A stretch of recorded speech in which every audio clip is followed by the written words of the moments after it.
오늘 우리가 읽은 이 본문 말씀은 사실 교회를 내가 그래도 어느 정도 좀 다녔다라고 하시는 분들이라면 반드시 들어본 적이 있는 말씀이다라고 정의를 할 수가 있어요. 그만큼 중요한 말씀이다라고 이야기를 할 수 있겠죠. 그런데 여러분 이 말씀을 읽으시면서 또는 이 말씀을 들으셨을 때 혹시 이 말씀 안에 담겨져 있는 예수님의 마음이 어떠했을지 이 부분에 대해서 깊이 생각해 보거나 혹은 느껴보신 적이 있으신지 궁금합니다. 이 말씀의 위치를 한번 잘 보시길 바래요. 마태복음을 펼치시면 성경에서 가장 처음에 나오는 이 공관복음서, 특별히 마태복음의 그 첫 번째 책, 복음서의 첫 번째 책의 가장 마지막에 위치한 성경 구절이에요. 십자가에서 죽으시고 부활하신 예수님께서 제자들과 함께 40일 동안 머무시다가 이제 마지막 시간이 되어서 하늘로 올라가시기 직전의 상황입니다. 그때 주님께서 제자들에게 남긴 마지막 유언과도 같은 메시지, 그 말씀이 바로 오늘 우리가 읽은 이 본문 말씀이라는 거죠. 여러분, 만약 내 인생이 지금 여기에서 끝난다라고 생각해 보세요. 나에게 지금 이 땅에서의 삶이 맞춰지기에 가까웠고 나에게 남겨진 시간이 너무나 촉박하다. 그래서 지금 나에게 딱 10초라는 시간이 주어졌다. 여러분, 그러면 그 10초라는 시간 동안 우리가 어떤 말을 하게 될까요? 가장 중요한 말, 꼭 필요한 말, 절대로 잊어서는 안 될 말, 그런 말을 전해주지 않겠습니까?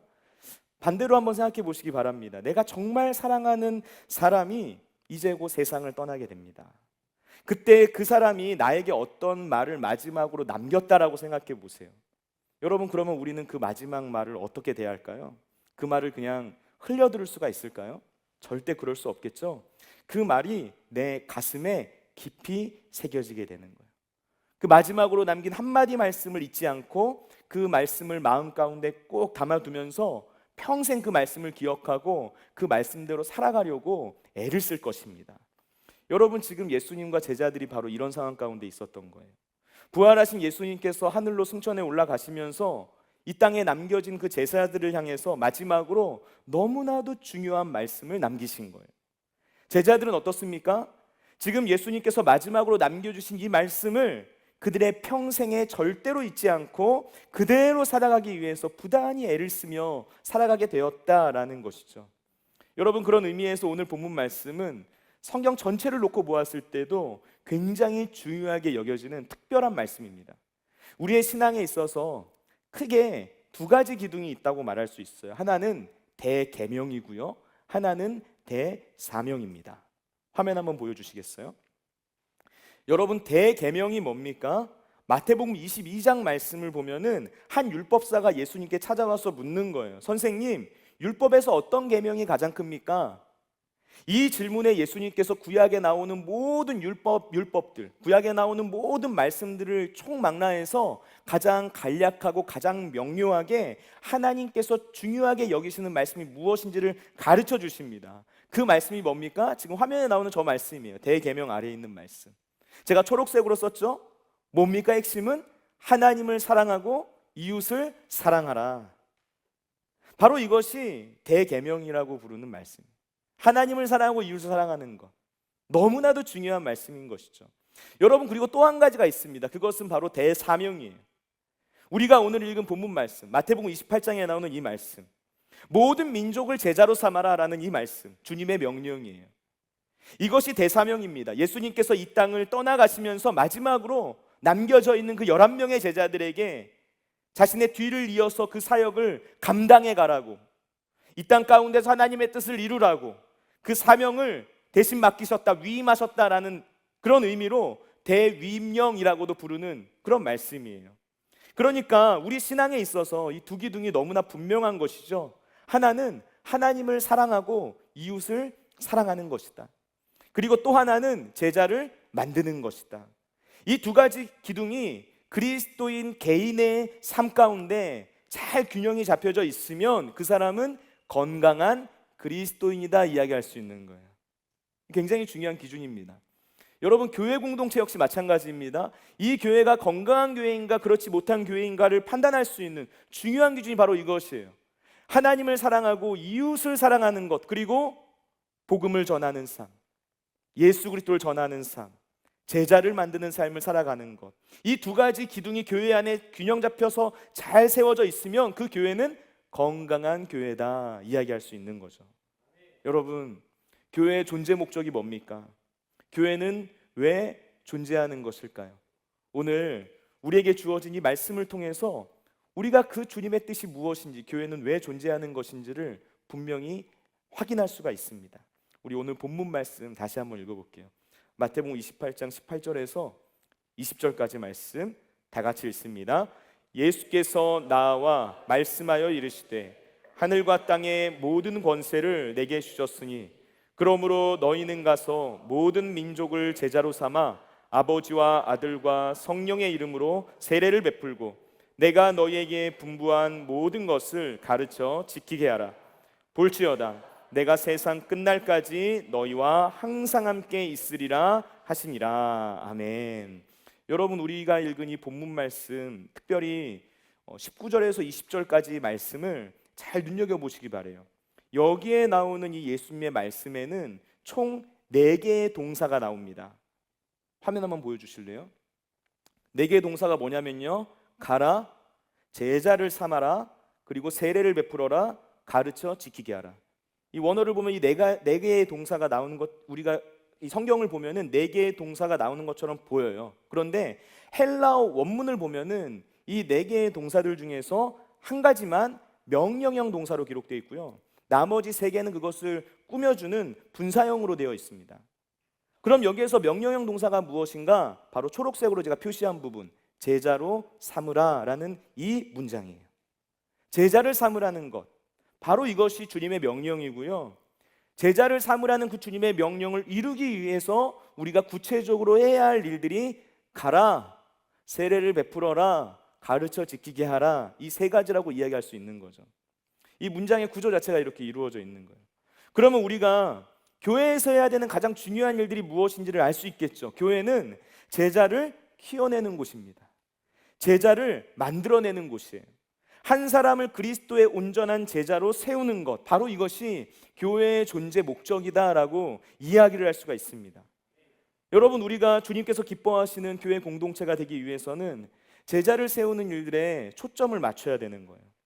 아무리 뜨겁게 예배를 드리고 열심을 다해서 성경을 공부하고 재미있는 행사와 프로그램들을 진행하고 아무리 많은 헌신과 봉사를 하고 많은 시간과 재정을 들여서 먼 나라에 아웃리치를 간다 하더라도 그 모든 과정을 통해서 한 사람의 제자가 세워지지 않는다면 그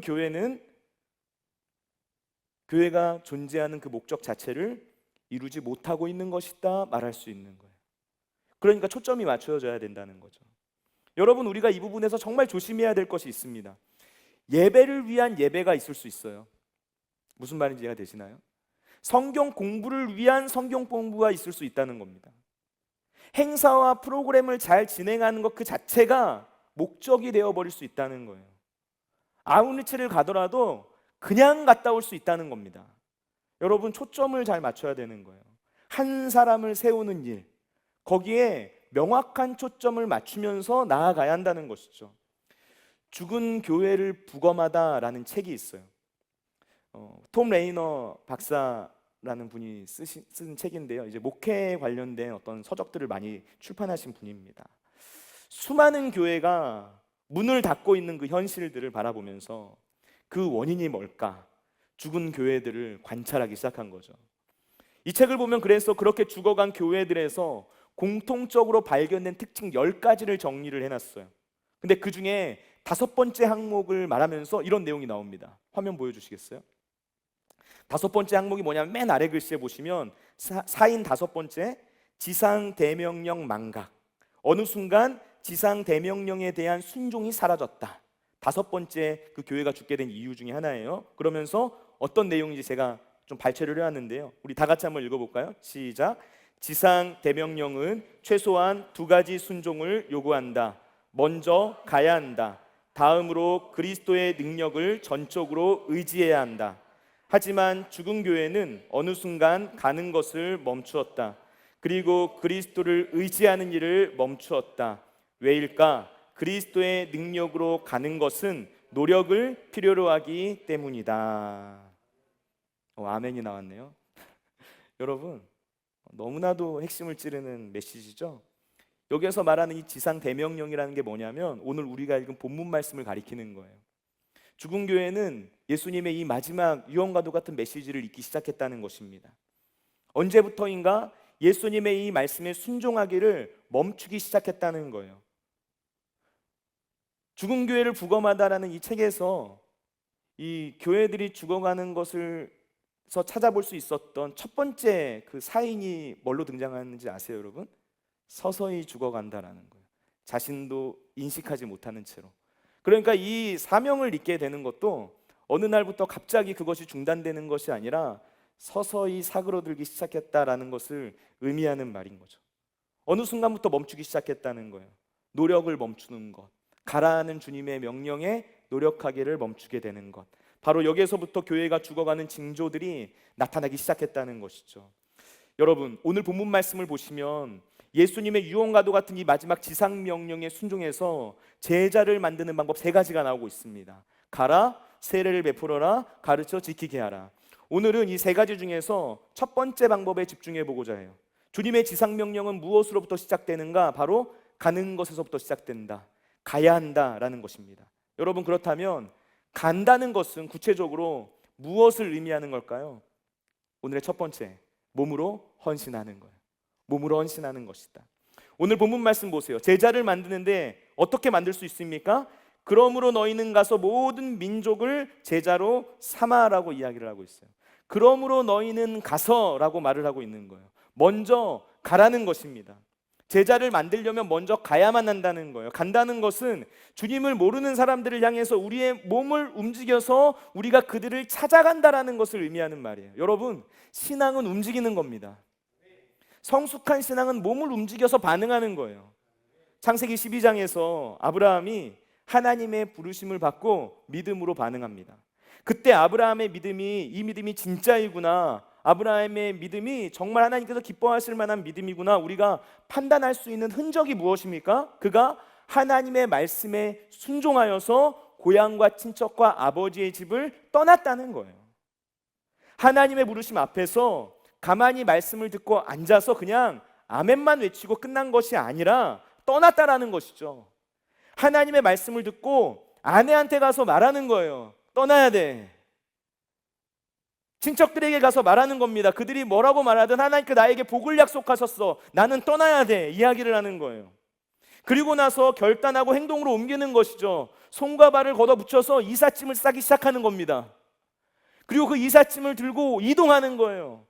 내가 어디로 가야 할지를 모르는데 하나님을 의지하는 그 전적인 신뢰와 의지를 바탕으로 발걸음을 내딛는 거예요. 떠나는 것입니다. 성경은 그것을 믿음이라고 말하고 있어요.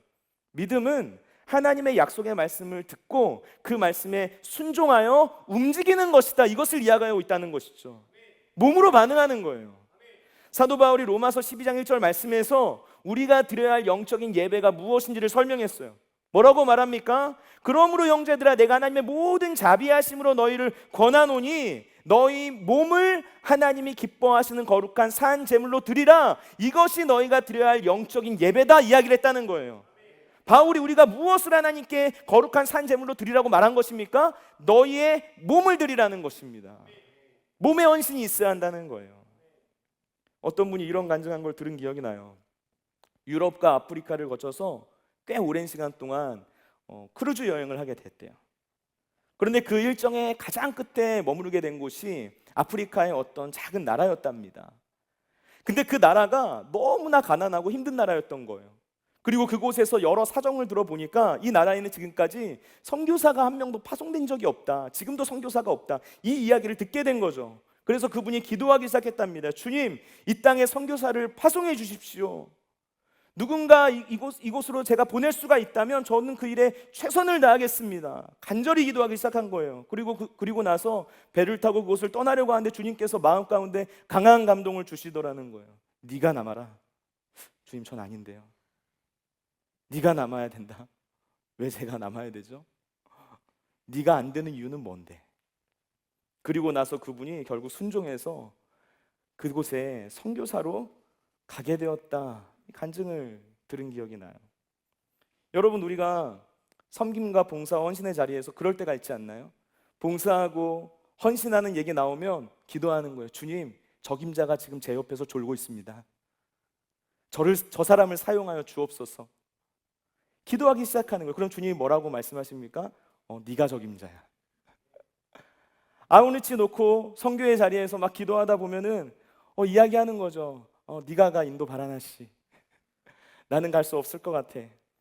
기도하는 거죠. 주님, 적임자가 저기에 있어요. 저 사람을 보내주세요. 변화받고 오게 해주세요. 기도하는 거죠. 그런데 뭐라고 하시나요? 주님께서 아니, 난 너랑 가고 싶은데 말씀하신다는 거예요. 여러분, 오늘 말씀을 다시 한번 보세요. 주님께서 가라고 말씀하시는데 누구에게 가라고 말씀하십니까? 너희는 가서라고 이야기하고 있어요. 너희가 가라는 거예요. 여기서 말한 너희는 누구입니까? 제자들을 가리키는 거예요. 주님께서 가라고 명령하신 대상은 제자들이었다는 것입니다. 여러분, 누가 주님의 제자입니까?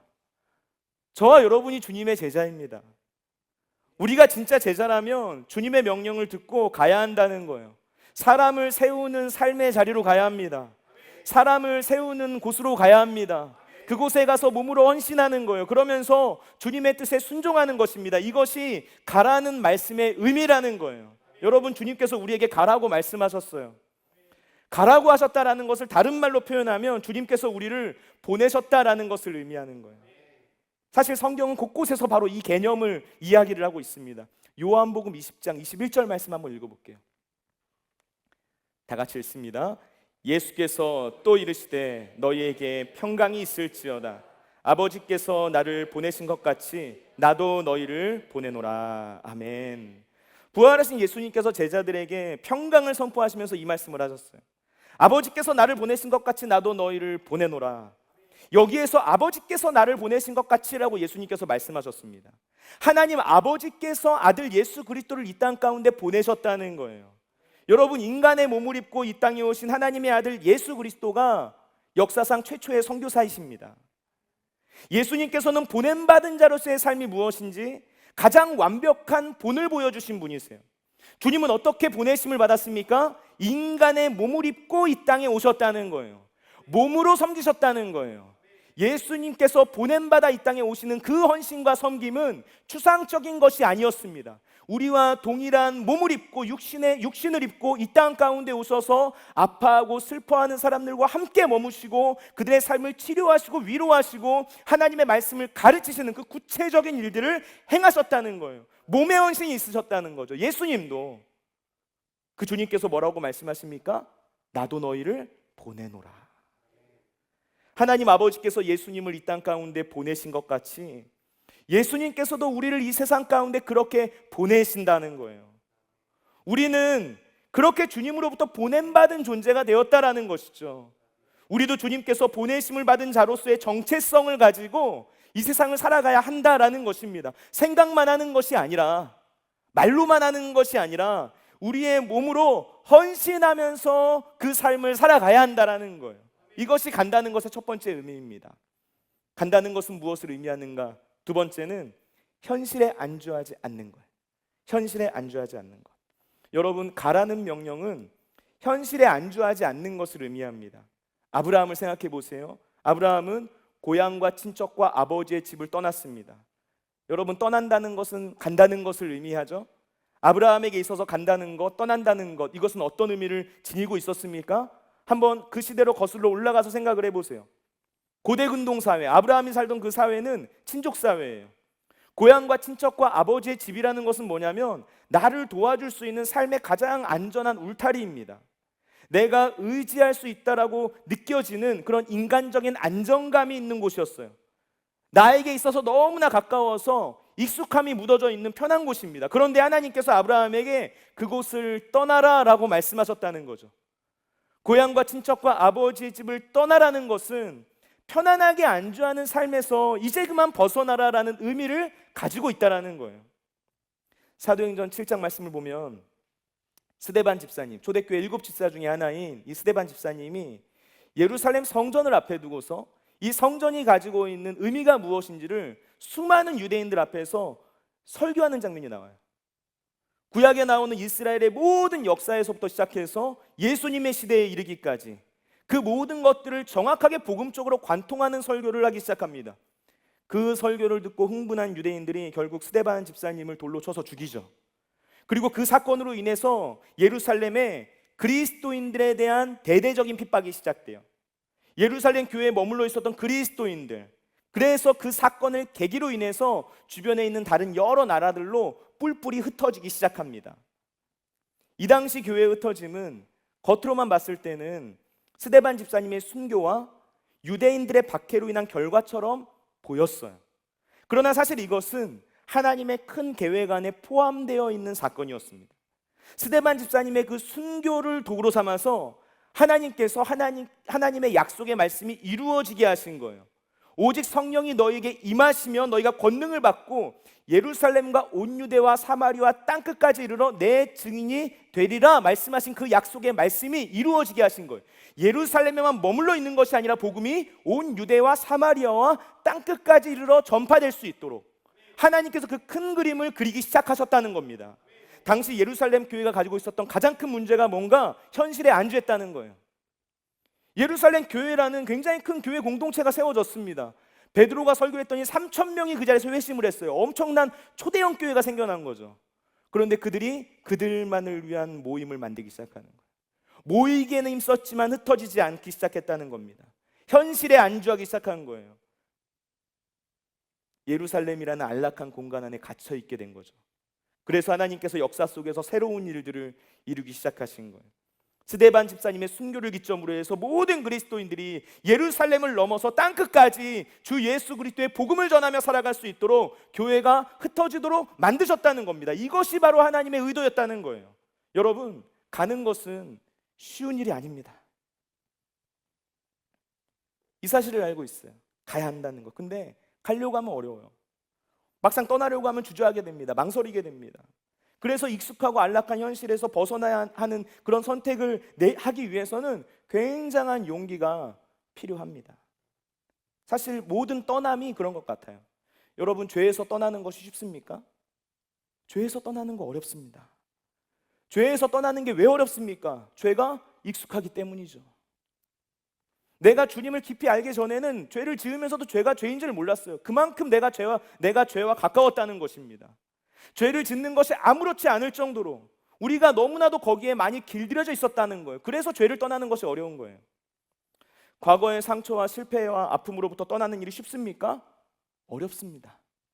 분명 다 잊은 것 같았어요. 그런데 어느 순간 지나고 보면 스멀스멀 그 과거의 상처와 실패와 아픔의 기억들이 내 마음과 내 감정을 막 헤집어 놓기 시작하는 거예요.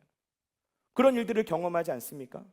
여러분, 헤어진 연인을 잊는 일이 쉽습니까? 어렵습니다. 저는 잊었어요. 근데 어렵죠? 여러분? 제가 미쳤나? 내가 제정신이 아닌 것 같네요. 여러분, 떠나는 것은 고통입니다. 떠나는 건 고통이에요. 어려운 일이에요. 그러나 떠나기 어렵다고 해서 그 현실에 안주하게 되면 어떻게 됩니까? 한 발자국도 앞으로 나가지 못하는 거예요. 정체되는 것입니다. 떠남이 없이는 출발이 있을 수 없기 때문에 그래요. 떠남이 없는 시작은 있을 수가 없다는 것입니다. 그렇기 때문에 용기를 내어 결단하여 떠나는 거예요.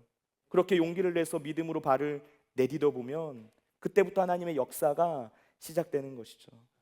가라는 주님의 명령에 순종하는 그 사람에게 하나님의 선물이 주어지는 거예요. 여러분, 가라는 주님의 명령 앞에 용기로 발을 내디딘 그 제자들에게, 그 모든 사람들에게 어떤 선물이 주어집니까? 현실에 안주하지 않고 가라라는 그 주님의 명령에 순종하는 자들에게 주어지는 축복이 뭡니까? 순도 높은 믿음인 거죠. 살아있는 믿음. 갈 바를 알지 못하고 나아갔기 때문에 영적으로 예민해지는 거예요. 주님의 뜻을 알지 못하면 한 발자국도 내디딜 수 없기 때문에 더 예민하게 주님의 뜻에 순종하고 그 뜻을 알려고 애를 쓰게 되는 거예요. 그래서 더 기도하게 되는 거예요. 기도하니까 주님과 더 가까워지게 되는 것이죠. 이 과정을 통해서 진짜 믿음이 무엇인지를 깨닫고 알고 얻게 되는 거예요. 순도 높은 믿음을 얻게 된다는 것입니다. 온실속 화초 같은 믿음이 아니라 진짜 믿음, 광야에서도 살아남을 수 있는 야성이 있는 믿음, 그 믿음을 얻게 되는 거예요. 여러분, 그래서 선교라는 것은 현실에 안주하지 않는 사람이 할 수 있는 일이에요. 도전하는 사람이 할 수 있는 일이에요. 복음을 전하는 삶이라는 거. 내가 다른 이들에게 나 예수 믿는 사람이야 라고 이야기를 하고 그들에게 예수님의 살아계심을 증거하며 살아가는 그 삶의 결단과 선택을 할 수 있는 사람들은 어떤 사람이냐면 하나님의 비전을 마음 가운데 품은 사람들이에요. 그것을 통하여서 이전보다 더 큰 믿음을 얻게 되고 이전보다 더 순도 높은 믿음을 얻게 되고 하나님과 친밀하게 교제하는 삶의 자리로 들어가게 된다는 것이죠. 하나님께서 그 선물을 주신다라는 것입니다. 가라는 것은 무엇을 의미하는가? 세 번째는 가는 것은 주님과 함께 가는 것이다 라는 거예요. 오늘 주님께서 제자들에게 가라고 말씀하신 이 명령, 예수님께서 제자들이 고생길이 훤한 그 길로 가라, 너희들 가야 돼 라고 막 밀어넣으신 게 아니라는 것을 기억해야 돼요. 여러분, 군대에서 말년병장, 이제 군대 전역하기 얼마 안 남은 병장들 중에서 우리 부대가 이렇게 개선되면 좋겠다라고 간부들한테 아주 강력하게 건의를 하고 가는 사람들이 있더라고요. 우리 부대는 더 강한 군대가 되어야 합니다. 철저하고 엄격한 훈련을 통하여서 강한 군사들을 만들어내야 됩니다. 이런 건의를 하고 가는 김병장, 이병장, 유병장 이런 사람들이 있다는 거예요, 여러분. 여러분, 이런 식으로 건의를 하고 가는 거죠. 나 전역하니까 이제 후임들 고생하라고 너희들 한번 고생 좀 해봐. 이런 마음을 가지고 뭘 적어놓고 가는 사람들이 있다는 것이죠. 여러분, 그런데 예수님께서 제자들에게 그런 마음으로 가라고 말씀하신 게 아니라는 거예요. 우리가 이 말씀을 정확히 이해해야 합니다. 얘들아, 나 공생의 기간 3년 동안 고생할 만큼 한 것 같아. 십자가까지 짊어졌잖아. 이제 너희가 한번 그 고생 좀 해봐. 이런 마음을 가지고 가라라고 명령하신 게 아니라는 거예요. 가라고 말씀하신 주님의 그 명령은 사랑하는 제자들에게 고생길이 훤한 그 사지로 너희들이 가야 된다, 그들을 그런 고생길이 훤한 길로 밀어넣는 그런 말씀이 아니라는 것입니다. 가라는 명령은 뭔가 은혜의 말씀이고 축복의 말씀이에요. 여러분, 그 증거가 어디 있습니까? 예수님의 지상명령의 가장 마지막 부분을 보세요. 주님께서 제자들에게 뭐라고 말씀하시나요? 내가 세상 끝날까지 너희와 항상 함께 있으리라. 내가 너와 동행하겠다라는 거예요.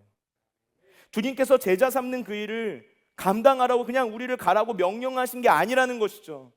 우리가 다 알아서 하게끔 그냥 가만히 지켜만 보고 계시지 않겠다라는 거예요. 우리와 늘 함께 하겠다라고 약속하셨다는 것입니다. 너 혼자 가라는 것이 아니라 주님이 함께 가자라고 우리를 초대하고 계시다라는 거예요.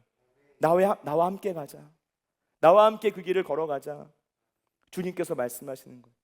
왜 우리와 함께 가자고 하시는 것일까? 이유가 뭘까요? 우리를 사랑하니까. 다른 이유가 없어요. 우리를 사랑하니까 같이 가자 말씀하시는 거예요. 우리와 함께하고 싶으신 것이죠. 그래서 이 말씀은 단순히 우리에게 가라라고 명령하시는 말씀이 아니라 나랑 함께 가자라고 초청하는 말씀이다 라고 이야기를 할 수가 있어요.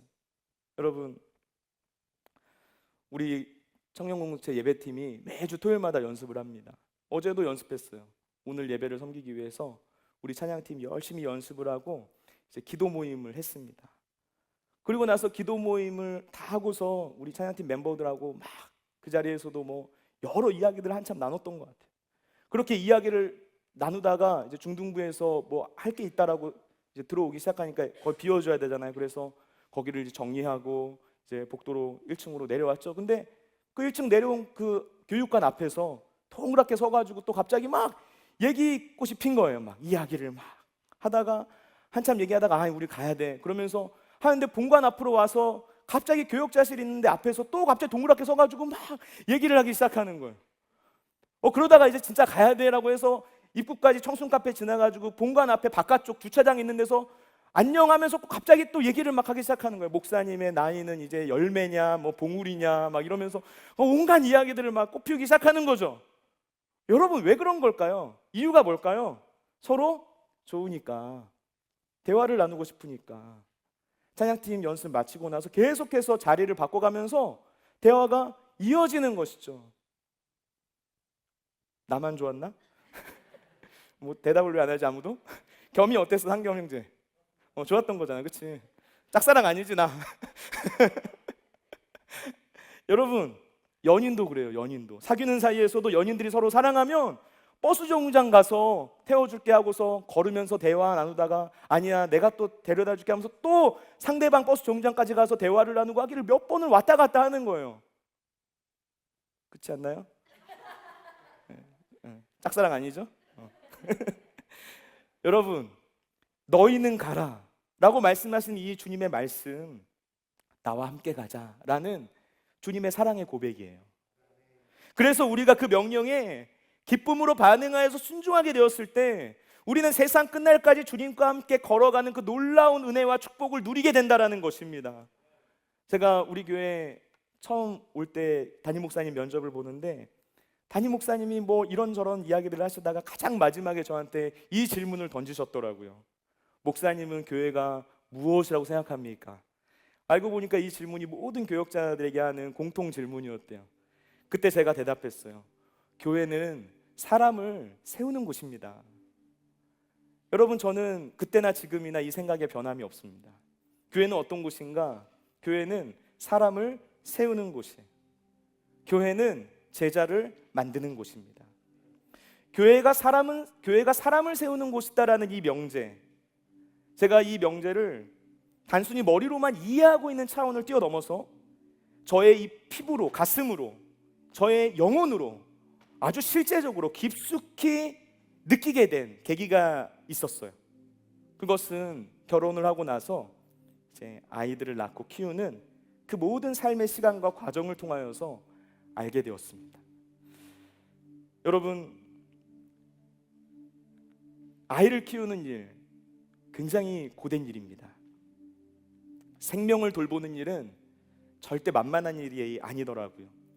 아이가 처음 태어나면 자기의 힘으로 할 수 있는 것이 아무것도 없죠. 그래서 밥을 먹이고 잠을 재워주고 옷을 갈아입히고 대소변을 갈아주는 이런 모든 기본적인 것들을 비롯해서 이 아이가 한 사람의 어엿한 성인으로 잘 살아갈 수 있게끔 이 아이를 가르치고 돌보는 그 모든 일들을 부모가 다 해야 되는 거예요.